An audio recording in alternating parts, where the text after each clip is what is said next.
भगवत गीता का यह वीडियो सबसे खास है और यह आपकी पूरी जिंदगी बदल देगा। जो भी इसे समझ लेगा वह अपनी जिंदगी में कुछ चमत्कार होते देखेगा। मैं एक गारंटी के साथ कह सकता हूँ, अगर आप भगवत गीता के इन 51 उपदेशों को समझ जाओगे तो आपकी शक्ति, आपकी समझ दोनों बढ़ जाएंगे। इसीलिए इस वीडियो को ध्यान से पूरा अंत तक जरूर सुने। भगवत गीता का सबसे पहला उपदेश यह है कि यह जीवन एक युद्ध है और यहाँ चाहे कोई अपना हो या पराया हो, आपको सबसे सावधान रहना पड़ेगा। और अगर कोई आपके दुखों का कारण है तो चाहे वह कितना भी खास क्यों ना हो, उससे आपको युद्ध करना ही पड़ेगा। महाभारत का युद्ध भाइयों के बीच की लड़ाई थी, अपनों के बीच की लड़ाई थी। भगवान श्री कृष्ण ने अर्जुन को जो गीता का उपदेश दिया, उस पूरे उपदेश का सार ही यही था, यहाँ कोई अपना नहीं है,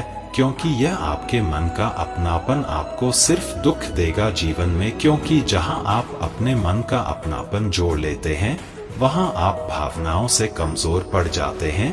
वहाँ आपके साथ छल करना बहुत आसान हो जाता है, आपके साथ गलत व्यवहार करना बहुत सरल हो जाता है। क्योंकि जो पराया है उसे आप अपने साथ कभी गलत नहीं करने देंगे। जिसे आपने अपना माना ही नहीं, वो आपके साथ छल कर ही नहीं सकता। तो गीता का सबसे पहला उपदेश यह है कि इस अपनेपन के जाल में फंसकर मन की भावनाओं को कभी कमजोर मत होने देना। गीता का दूसरा उपदेश यह है, इस कलयुग में मांगने से भीख भी नहीं मिलेगी। इसीलिए इस बात को तुम भूल ही जाओ कि सिर्फ मांगने भर से आपको आपका हक और अधिकार मिल जाएगा। यहाँ सब आपका हक छीनने में लगे हैं।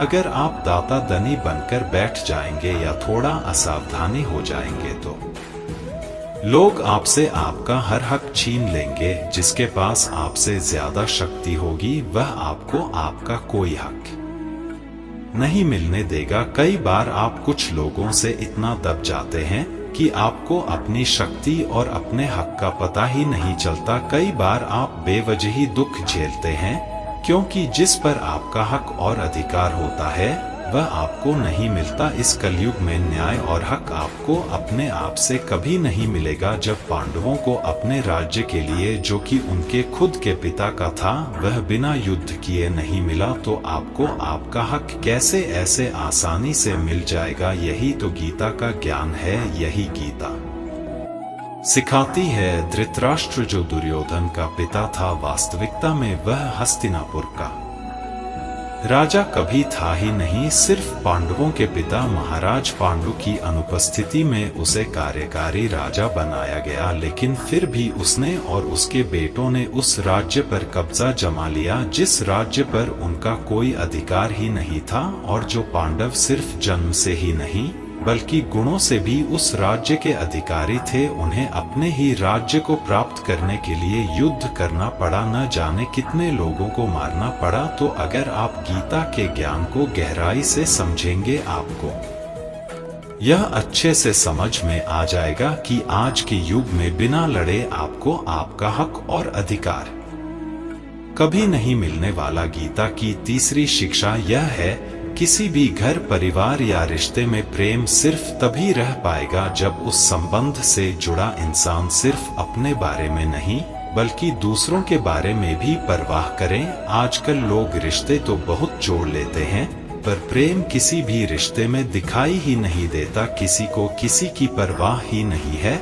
लोग अपने अहंकार और स्वार्थ में इतना डूब चुके हैं कि उन्हें कोई फर्क ही नहीं पड़ता। अगर रिश्ते टूटने हैं तो टूट जाए, चाहे रिश्तों में प्रेम की जगह एक दूसरे के प्रति नफरत हो जाए, पर कोई भी अपना अहंकार और स्वार्थ कभी छोड़ ही नहीं पाता। आप गौर करना, कोई भी नया रिश्ता इसी बात पर शुरू होता है क्योंकि दो लोग एक दूसरे की परवाह करते हैं। अगर कोई इंसान सिर्फ अपने ही स्वार्थ और अहंकार से भरा हो और आपकी जरा भी परवाह ही ना करें, तो आप उससे रिश्ता जोड़ेंगे ही नहीं। और अगर आप किसी और से रिश्ता जोड़ना चाहते हैं तो आप भी उसे दिखाते हैं कि आपको उसकी कितनी परवाह है, कितनी वैल्यू करते हैं। आप उसकी, लेकिन जिस तरह से लोग रिश्ते शुरू करते हैं उस तरह से रिश्ते ना तो हमेशा चल पाते हैं और ना ही उनका अंत अच्छा होता है। महाभारत के युद्ध की भी यही कहानी है कि धृतराष्ट्र को सिर्फ अपनी परवाह थी, सिर्फ अपने राज्य की लालच, उसके लिए भले पूरे शहर को क्यों ना मरना पड़े उसे उसकी कोई परवाह नहीं थी। कोई रिश्ता, घर, समाज, संगठन तब नष्ट हो जाते हैं जब वहां लोग एक दूसरे की परवाह करना छोड़ देते हैं, और परवाह सिर्फ वही इंसान कर सकता है जिसे अपने अलावा और भी लोग दिखाई देते हो, जो सिर्फ मैं करता है, सिर्फ अपने अहंकार में जी रहा है, वो कभी किसी की परवाह नहीं करता। इसलिए आजकल रिश्ते इतनी जल्दी टूट जाते हैं क्योंकि किसी को किसी की परवाह ही नहीं है। लोग तो बल्कि कहते हैं कि जाता है तो जाए, हमें कोई फर्क नहीं पड़ता। जिस इंसान की सोच होती है कि मुझे कोई फर्क ही नहीं पड़ता, याद रखना एक दिन उसके भी होने या ना होने से किसी को कोई फर्क नहीं पड़ेगा, क्योंकि समय सबका आता है। कभी उनकी भी चलती थी जो आज बेचारे हैं, और कभी वो भी धूमिल होंगे जो आज सितारे हैं। हमेशा कोई चमकता नहीं रहता। इसीलिए गीता की यह शिक्षा याद रखना कि आप जिस चीज की परवाह नहीं करेंगे उसे एक दिन जरूर खो देंगे। फिर चाहे वह रिश्ता हो, समय हो, आपका स्वास्थ्य हो या फिर आपकी जिंदगी हो। गीता की चौथी शिक्षा यह है, जिंदगी में आप जब भी किसी पर भरोसा कर लेते हैं, आप वहीं से खुद को धोखा मिलने का, दर्द पहुंचने का रास्ता खोल देते हैं। यह जरूरी नहीं कि आपको दुख सिर्फ तब पहुंचेगा जब आप किसी पर पूरा भरोसा कर लेंगे। आपने अगर किसी पर थोड़ा भी भरोसा किया है तो सामने वाला भी आपको उस हद तक तकलीफ पहुंचाने के लायक हो जाता है। आप गौर करना, आपको जिंदगी में जब भी किसी ने चोट पहुंचाई होगी, उसका सबसे बड़ा कारण यही होगा कि आपने उस पर भरोसा कर लिया। अब वह भरोसा चाहे आप रिश्तों में करें, व्यापार में करें या अपने लिए काम करने वाले लोगों के ऊपर करें, जब तक आप किसी पर भरोसा नहीं करेंगे तब तक आपको कोई चोट पहुंचा ही नहीं सकता। क्योंकि मनुष्य का स्वभाव है, जैसे ही वह किसी पर भरोसा करता है तो फिर उस इंसान को लेकर या उस काम को लेकर वह असाधा हो जाता है। क्योंकि जब भरोसा है तो इंसान उस बात की चिंता ही नहीं करता और उसकी वह असावधानी उसे हमेशा चोट पहुंचाती है। यहाँ सब इसी उम्मीद में बैठे हैं कि कैसे किसी से अपने लिए ज्यादा से ज्यादा फायदा ले लिया जाए। आपके मन की सरलता दूसरों को यह संदेश देती है कि वह आपका फायदा उठा सकता है। आप सरल और सीधे इंसान है, इसमें कोई बुराई नहीं, लेकिन जब आपकी सरलता, सीधापन लोगों को दिखाने लगते हैं तब लोग इसका फायदा जरूर उठाते हैं। वास्तविकता में सरल और सीधा होने का बस इतना मतलब है कि आप किसी का फायदा ना उठाएं। इसका यह मतलब नहीं कि आप लोगों को अपना फायदा उठाने दे। गीता की 7वीं शिक्षा यह है, जो लोग आपको पसंद नहीं है या जो लोग आपके दुख का कारण है, एक तो जितना हो सके उनसे उतना दूर रहो, और दूसरा उनके पीछे भी उनके बारे में बात ना करें। जब आप उस इंसान के बारे में ही बात कर रहे होते हैं तब आप उस पीड़ा को अनुभव करते हैं जो उसकी वजह से आपको मिली है या मिल रही है। अक्सर यह गलती सब लोग करते हैं, जिसे वह सबसे ज्यादा नापसंद करते हैं, उसी के बारे में सबसे ज्यादा बात करते हैं। और आप जितना उस इंसान के बारे में बात करोगे जो आपके दुख का कारण है, तो आप कहीं ना कहीं उससे अपनी भावनाओं का रिश्ता जोड़ कर रखे हैं, और आप उससे दूर होकर भी उससे जुड़े ही रहते हैं। तो चाहे अनचाहे आप उस दुख को बार बार जी रहे हो। तो इसलिए जो इंसान आपको पसंद नहीं है या जो आपको तकलीफ देता है, खुद को उससे दूर कर देना चाहिए। गीता की 8वीं शिक्षा यह है, लोगों पर खुद को कुर्बान करना छोड़ दो। जब आप अपने आप को लोगों पर लुटा देते हो, बहुत ज्यादा परवाह करते हो या बहुत ज्यादा प्यार लुटाते हो, तब लोग आपको बहुत हल्के में लेने लगते हैं। क्योंकि आप इतना ज्यादा लोगों के लिए करने लग जाते हो, लोगों को लगता है कि हम कुछ करें ना करें यह तो करेगा ही, और कोई कभी इस बात को लेकर याद नहीं रखता कि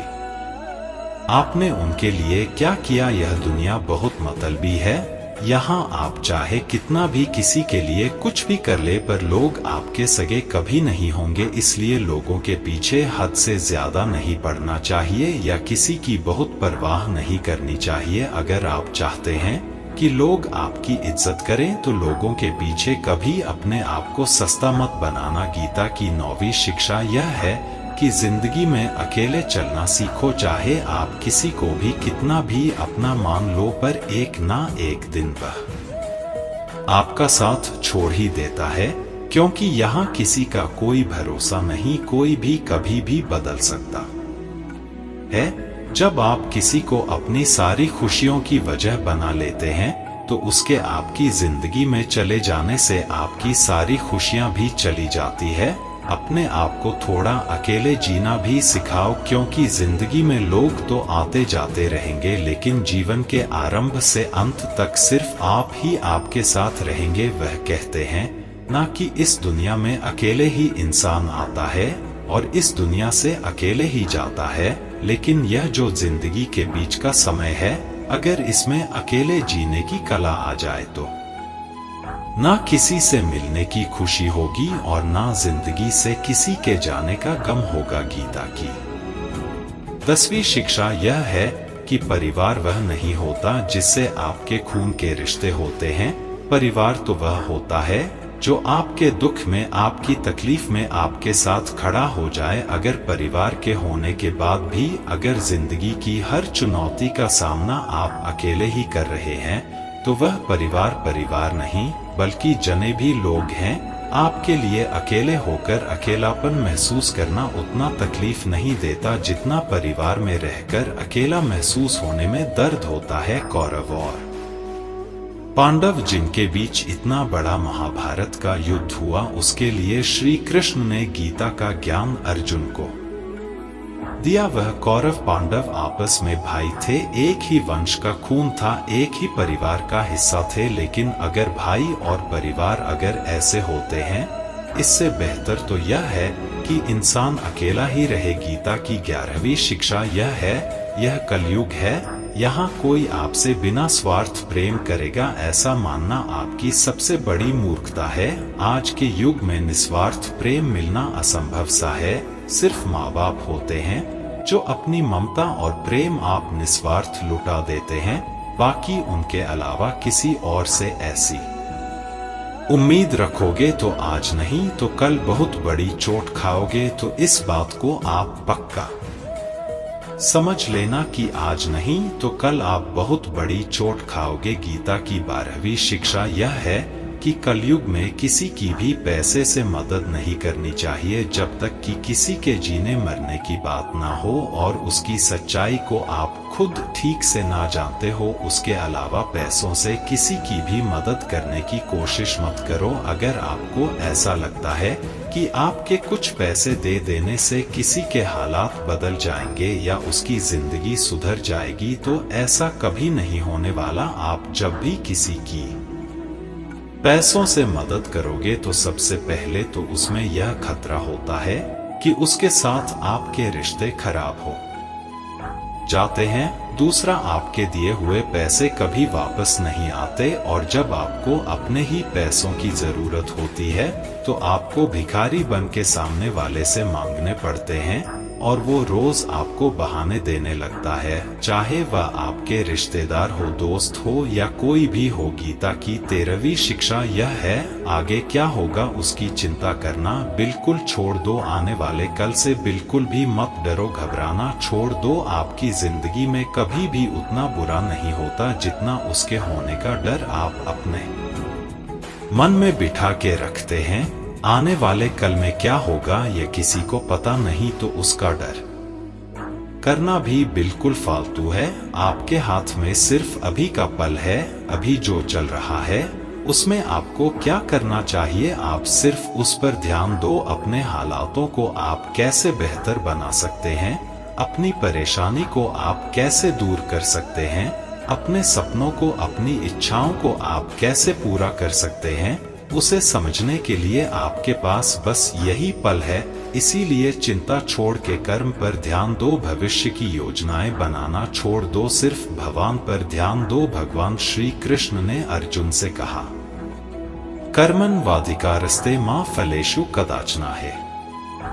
अर्जुन, तू फल की चिंता मत कर, तू कल की चिंता मत कर, तू सिर्फ अपने कर्म पर ध्यान दे। जो होना है वह होगा ही, जो नहीं होना है वो कभी नहीं होगा। तो फिर किस बात की चिंता, क्योंकि जिसे आप बदल ही नहीं सकते उसकी चिंता करके भी कोई फायदा नहीं है, और जो होना ही नहीं है उससे क्या डरना। इसीलिए आने वाले कल का डर और चिंता पूरी तरह से मन से निकाल दो, पूरी तरह से मन से निकाल दो। बस यही विश्वास मन में रखो कि जो हुआ अच्छा हुआ और जो होगा अच्छा होगा। गीता की 14वीं शिक्षा यह है, अहंकारी इंसान आपके प्रेम और इज्जत की कभी कदर नहीं करेगा। जो इंसान अपने ही घमंड में भरा है उसके लिए चाहे आप कुछ भी कर लो उसे आपकी कदर कभी नहीं होगी। चाहे आप पूरी जिंदगी उसके पीछे मरते रहो लेकिन उसे कोई फर्क नहीं पड़ेगा। एक घमंडी इंसान पर प्रेम लुटाने का मतलब यही हुआ जिससे आपने नाली में शुद्ध दूध या घी को बहा दिया। घमंडी इंसान अपने ही अहंकार से भरा हुआ होता है,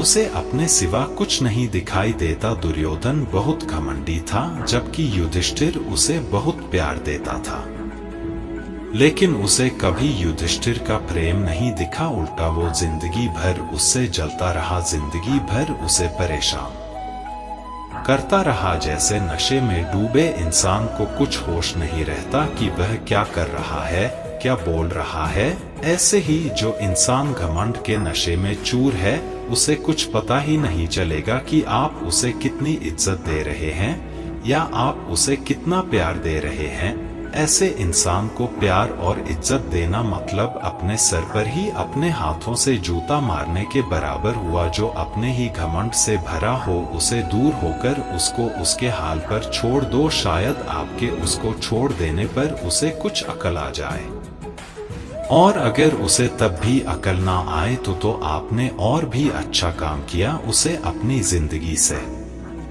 निकालकर। गीता की पवित्र शिक्षा यह है, किसी को भी अपना सच्चा साथी मत समझो। कलयुग के लोग बहुत खतरनाक हो गए हैं, यहाँ सब अपनेपन का नाटक करते हैं। आप गौर करना, जहाँ जहाँ भी आप अच्छाई करोगे वहाँ वहाँ से आपको चोट जरूर मिलेगी। यहाँ आपकी भलाई करने के लिए कोई भी नहीं बैठा, सब आपसे अपना फायदा निकालना चाहते हैं। जिसे आपसे कोई फायदा ही नहीं होगा वह आपको पूछेगा तक नहीं, आपसे बात तक करना पसंद नहीं करेगा। इसीलिए लोगों को अपना मानकर रिश्ते मत जोड़ लेना लोगों से। जैसे ही आप अपनेपन के रिश्ते लोगों से जोड़ लेते हो वैसे ही वह आपका इस्तेमाल करना शुरू कर देते हैं। इस दुनिया को आप जितना ज्यादा समझते जाओगे उतना ज्यादा अकेले रहना पसंद करोगे। इसका मतलब यह नहीं कि आप सब कुछ छोड़कर कहीं जंगलों में पहाड़ों में चले जाए। इसका सिर्फ यह मतलब है कि लोगों में अपनी खुशी ढूंढना छोड़ दो, लोगों में अपने लिए निस्वार्थ प्रेम ढूंढना छोड़ दो। आपको लोगों से व्यवहार करना सीखना होगा, वह भी बिना अपनी भावनाओं को जोड़े, बिना लोगों को अपना समझे। आप ऐसा व्यवहार करें जिससे ना आपका दिल दुखी हो ना दूसरों के दिल को चोट पहुंचे। गीता की सभी शिक्षा यह है कि आपके रिश्तेदार और मित्र कभी आपकी सफलता और खुशी से खुश नहीं होते। महाभारत में युधिष्ठिर कौरव के पिता धृतराष्ट्र को अपने पिता समान मानता था, इसलिए धृतराष्ट्र जो भी कहता था वह युधिष्ठिर और सारे पांडवों को मानना पड़ता था। और अपने पुत्र दुर्योधन के कहने पर राष्ट्र ने हमेशा पांडवों के साथ अन्याय और अधर्म किया, हमेशा उन्हें दुख पहुंचाया। लेकिन पांडव सब कुछ चुपचाप सहते रहे कि धृतराष्ट्र हमारे पिता समान है, दुर्योधन हमारे भाई समान है। सिर्फ यह रिश्तेदारी निभाने की वजह से उन्हें बहुत बुरी जिंदगी जीनी पड़ी। पांडवों की पत्नी द्रौपदी को उसके ही देवर उन्हें भरी सभा में नग्न करने की कोशिश की। वह सब कोई उनके पराये या बाहर के दुश्मन नहीं थे, सब घर के लोग ही थे, सब अपने रिश्तेदार थे। यह तो हजारों साल पहले की बात है। आजकल तो दुनिया ना जाने कहां पहुंच गई है और हम इन रिश्ते नातों में फंसकर जिंदगी भर दुख पाते हैं। आप देखना, जो इंसान सबसे ज्यादा रिश्ते नाते निभाता है, सबसे ज्यादा लोग उसे ही दुख पहुंचाते हैं, सबसे ज्यादा बेवकूफ उसे ही समझा जाता है, उसे ही गालियां भी मिलती है, उसकी बुराई भी होती है और सबसे ज्यादा फायदा भी उसी का उठाया जाता है। इसीलिए रिश्ते नाते यह सब बातों में पढ़कर कभी अपनी जिंदगी भगवत गीता की सभी शिक्षा यह है कि जिंदगी में कभी किसी इंसान का मोहताज मत बनना। जब तक आप किसी के मोहताज नहीं होते तब तक आपको कोई दुख नहीं पहुंचा सकता, कोई आपका फायदा नहीं उठा सकता। जिस इंसान के आप मोहताज हो जाओगे वह आपको एक्सप्लॉइट करना शुरू कर देता है। जिस दिन आपने अपने जीवन को किसी का मोहताज बना दिया उस दिन से आपको उसकी गुलामी करनी पड़ती है। औरों की तो छोड़ो, जो लोग अपने नौकरों के काम वाली भाइयों के मोहताज हो जाते हैं तो उनके नखरे भी सहना शुरू कर देते हैं, क्योंकि उन्हें पता होता है कि उनके बिना आपका काम चल ही नहीं पाएगा और आप अपने काम खुद से कर ही नहीं पाएंगे। और अगर कोई दूसरा आपको नहीं मिल रहा तो उनका आपको परेशान करना शुरू हो जाता है। लेकिन जब उन्हें यह समझ आ जाता है कि आप अपना काम खुद कर सकते हैं, आपको दूसरे 1000 ऑप्शन मिल सकते हैं, तो वह चुपचाप अपना काम करेंगे। अब अगर आप ऐसी कोई नौकरी करते हैं जहां आपके बॉस के गलत होते हुए भी आप उसका सारा टॉर्चर सहते हैं, आपको पता होता है कि आप उसके मोहताज हैं, तो वह उसका पूरा फायदा लेता है। और जिस घर परिवार में आप रहते हैं, अगर वहां भी आप किसी के मोहताज है तो वह आपको पूरा चूस लेता है, क्योंकि वहां आपको 24 घंटे रहना पड़ता है। आप कहीं और जा ही नहीं सकते, आपके सर पर चढ़कर नाचेगा। वह इंसान आपको पूरी तरह से अपने कंट्रोल में रखेगा। लोगों को बहुत मजा आता है अपने से कमजोर इंसान को अपने कंट्रोल में रखने में। आप चाहे हजारों के लिए अच्छा करो, चाहे हर वो काम करो जिनसे उन्हें खुशी मिले, पर ऐसे लोग आपकी गर्दन दबा के रखते हैं। आप में अगर कुछ प्रतिभा है तो आपके पंख काट दिए जाएंगे, हर वो कोशिश की जाएगी जिससे आप कभी जिंदगी में आगे ना बढ़ पाओ। किसी का मोहताज होना मर जाने से भी बदतर होता है। मेहता जी आपको गुलाम बनाकर रख देती है।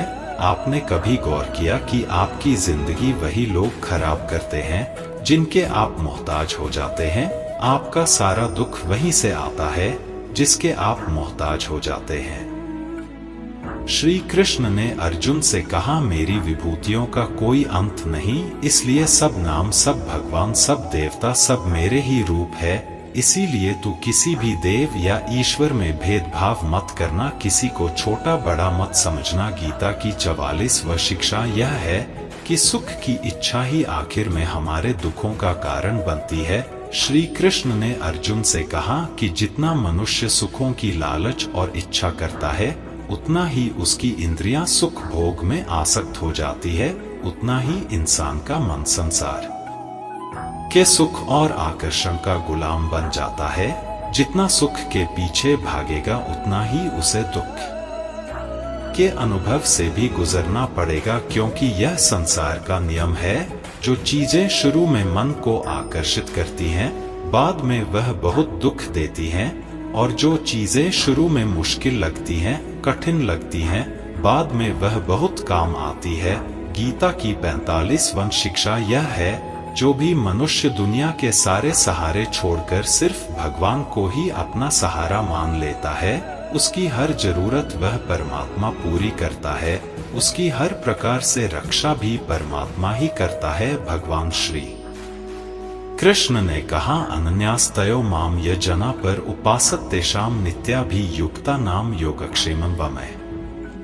जो भी व्यक्ति मुझे ही अपना सहारा मानता है उसका योगक्षेम मैं वहन करता हूँ का मतलब है जो चीज नहीं मिली उसे उस वस्तु की प्राप्ति कराता हूँ और जो चीज उसे जीवन में मिली हुई है उसकी रक्षा भी मैं ही करता हूँ। श्री कृष्ण कहते हैं जो मुझ पर निर्भर हो जाता है उसकी हर जरूरत भी मैं पूरी करता हूँ और उसकी हर प्रकार से रक्षा भी मैं ही करता हूँ। गीता की 46 शिक्षा यह है इस संसार में हमारा कुछ भी नहीं है। गीता सार में आपने कई बार सुना होगा कि तुम्हारा क्या गया जो तुम रोते हो, कल तक आप जिसके बिना जी नहीं सकते थे आज उनका आपके साथ कोई रिश्ता नहीं, बातचीत तक नहीं, कहाँ गए वह जीवन भर के सारे रिश्ते, वह सारे मित्र जो साथ जीने मरने की बातें करते थे आज पता भी नहीं कि वो लोग कहाँ चले गए। यहाँ सब कुछ बदल जाता है, सब लोग बदल जाते हैं, हर रिश्ता बदल जाता है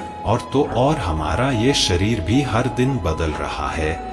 बचपन से जवानी, जवानी से बुढ़ापा और एक दिन यह भी हमारा साथ छोड़ देगा तो किसके लिए रोना और किसकी चिंता करना। हम सारी जिंदगी चीजों को, रिश्तों को, जिंदगी को बनाने में, सजाने में, संवारने में लगे रहते हैं लेकिन एक दिन सब कुछ बिखर जाता।